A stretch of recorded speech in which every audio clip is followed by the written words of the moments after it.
In the winter of 1944, something happened that wasn't supposed to be possible. A regiment of black American soldiers held back an entire German armored division for 18 days straight. High Command hadn't sent them there to win. They'd sent them there to die. Instead, the impossible happened. They held the line when military strategists said they should have been slaughtered in hours. And when it was over, the United States Army did something remarkable. They erased it. They buried the story so deep that for nearly 80 years, most Americans didn't even know these soldiers existed. This is the story of the 761st Tank Battalion. This is the story that changed everything. And this is the story America tried very hard to forget.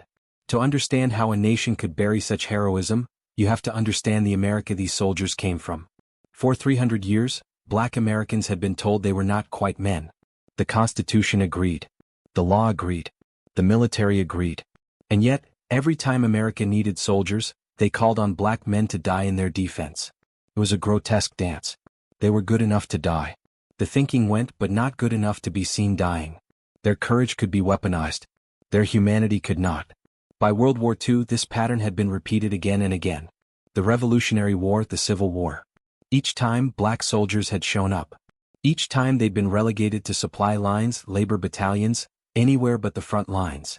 When they came home, they found themselves back in the same cage, the same segregated neighborhoods, the same exclusion. In the South, Jim Crow had transformed black life into complete control. In the North, segregation was just coded differently. And in the military, segregation was law. Black soldiers couldn't eat with white soldiers, couldn't sleep in the same barracks, couldn't even donate blood to the same banks. Even blood was segregated. The message was clear. Your blood is contaminated. By 1944, the war in Europe had become a meat grinder. Hundreds of thousands of Americans were already dead. The need for bodies was insatiable. And yet, the military remained committed to segregation. But desperation changes things. When your own soldiers are being killed by the thousands, philosophy becomes flexible. Someone in high command made a decision that would have been unthinkable years earlier. He decided to form a combat tank battalion, an all-black tank battalion. He called them the 761st Tank Battalion. The newspapers called them the Black Panthers. This was meant to be a test, and it was meant to be expendable. The 761st was trained in secret and shipped out to Europe in October 1944. Assigned to the 101st Airborne Division, the 101st looked at the black tankers with barely concealed contempt. But the war didn't care about their feelings. By November, Hitler was running out of time. The Nazis were cornered and desperate. Hitler decided to gamble everything on one last offensive. He'd punch through American lines in Belgium, race toward the coast, and split the Allies in half. On December 16, 1944, the Germans attacked. The offensive caught Americans by surprise. German forces advanced further and faster than anyone expected. The Germans were driving toward Bastogne, a crucial supply hub. If they took it, the American position would collapse. The 101st Airborne was ordered to hold Bastogne at any cost, and they were given reinforcements, the 761st Tank Battalion. What nobody said out loud was what everyone understood. The 761st was being sent there to be slaughtered. Military officers had run the calculations. They saw this green regiment of black men against impossible odds. They saw a suicide mission. The real expectation was that they would die. That was their function. What happened next shouldn't have been possible. For 18 days in temperatures below zero, with fuel running dangerously low and ammunition scarcer by the hour, the 761st Tank Battalion held the line. They didn't just hold, they counterattacked. They disrupted German supply lines. They shot it out with German tanks in the snow. When it was over, Bastogne was still in American hands. The German offensive had failed. Historians would later call it mathematically impossible. But it had happened. The problem was that it was too real. Too many people had witnessed it. The Germans had been there. The 101st Airborne had been there. You couldn't just make it disappear. Or could you? What followed was a masterclass in historical erasure. The story that spread through America was carefully curated. The 101st Airborne had held Bastogne. General Anthony McAuliffe had given his famous response. Nuts. The narrative was clean. It was heroic, and it was very, very white. The 761st Tank Battalion redacted. Files disappeared. Records were lost. When historians asked questions, they were stonewalled. It was as if the 761st had been ghosts all along. For decades this worked. The American public never knew about the 761st. High school textbooks didn't mention them. Military histories omitted them. And the soldiers themselves, many came home to a country with no gratitude to offer. They came home to segregated neighborhoods, limited job opportunities, communities where their service meant nothing.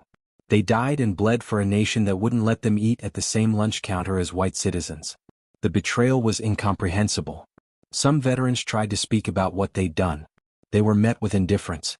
In a nation struggling to maintain racial hierarchy, stories of black military excellence were dangerous.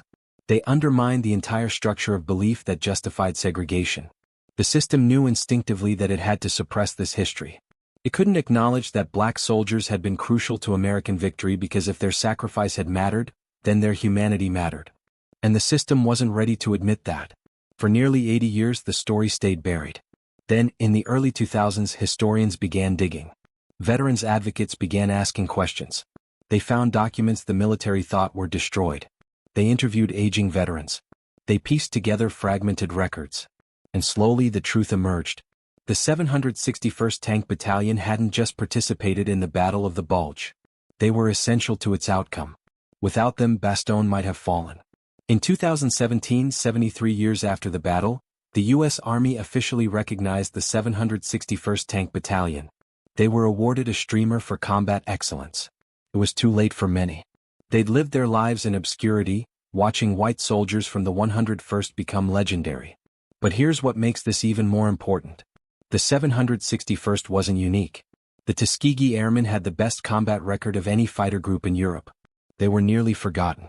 The 92nd Infantry Division suffered over 3,000 casualties in Italy. Their story was redacted from official histories. The 366th Combat Team liberated towns across Italy and was erased, too. Again and again, black military units were forced to do the impossible, then forbidden from claiming credit. The system didn't just discriminate. It lied. What does it mean to erase the heroism of people already marginalized? It means rewriting the foundation of national identity. It means teaching children a version of history that's not incomplete but actively false. It means saying to black Americans, your sacrifice doesn't count. Your bravery doesn't matter. The real scandal isn't that they were forgotten. The real scandal is that there was anything to forget. A just society wouldn't have had to erase them. Yet, invisibility has limits. Stories buried underground sometimes claw their way back to the surface. Every document discovered. Every veteran who tells their story. Every historian who refuses to let the official narrative stand. These are acts of resurrection. The 761st came back. The truth came back. And now when you read about the Battle of the Bulge, you know there were black tanks on that frozen landscape. You know their names. You know their price. The 761st didn't need history to validate them. They knew what they did. They paid for it in blood. They lived with the knowledge that their nation didn't care about their contribution, didn't see them as full human beings. And yet they did it anyway. That's what makes their story so powerful. It's not about winning. It's about resilience in the face of systematic dehumanization. It's about courage that comes not from expectation of reward but from internal necessity. Now we have a choice. We can let this story fade back into obscurity or we can learn from it. We can recognize it as evidence of what human beings are capable of when forced to confront impossibility. We can ask ourselves what other stories we've been taught to forget, what other contributions we've been taught to ignore. The 761st reminds us that history isn't inevitable. It's constructed. It's chosen. And we have the power to choose differently. The price of freedom isn't measured in battles won. It's measured in the stories we refuse to let die. It's the refusal to let our nations erase us, no matter how much power they have. It's the insistence that truth matters, that sacrifice matters, that every human being matters, even when the world is conspiring to tell us otherwise. The 761st held the line. They did the impossible. And now finally we're beginning to